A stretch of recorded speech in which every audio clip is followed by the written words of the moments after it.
নমস্কার, জয় মাতারা। আমি অ্যাস্ট্রো হিমাংশু ভাগ্যের দুয়ার থেকে আপনাদেরকে জানাই আন্তরিক শুভেচ্ছা, ভালোবাসা। আজ আমি যে প্রেডিকশানটি করতে চলেছি, জাতকেরা হলে ডান হাতটিকে দেখুন আর জাতিকারা হলে বাঁ হাতটিকে দেখুন।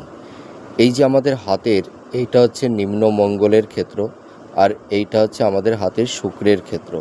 তা এই মঙ্গল আর শুক্রের এই যে মিডিল পোর্শানটা, এইখান থেকে যদি এই ধরনের কোনো আড়াআড়ি রেখা যদি এইভাবে চলে আসে, ঠিক আছে, তাহলে এই সব জাতক জাতিকাদের জীবনে নানা রকমের স্ট্রাগেল, সংঘর্ষ, ঘাত প্রতিঘাতের মধ্যে দিয়ে এদের জীবনটাকে অতিবাহিত করতে হয়।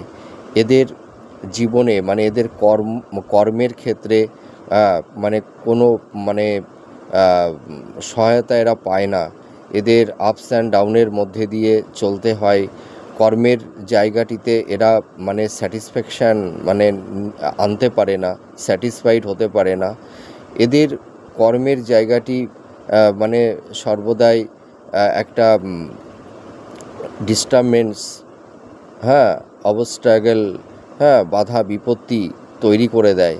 তাছাড়া এই মঙ্গলের ক্ষেত্রে এইখানটায় যদি এই ধরনের ক্রস চিহ্ন থেকে থাকে, তাহলে অনেক সময় দেখা যায় এই সব জাতক জাতিকারা পিতার ভূমিতে, ভিটাতে এরা অনেক সময় থাকতে পারে না। এদের হয়তো স্থানান্তরিত হতে হয়, অন্য কোনো জায়গায় গিয়ে এদের বসতবাড়ি নির্মাণ করতে হয়। আবার এর পাশাপাশি এও দেখা গেছে যে এই ক্রস সাইনটা পিতার স্থাবর ভূসম্পত্তি থেকেও অনেক সময় এদেরকে বঞ্চিত হতে হয়।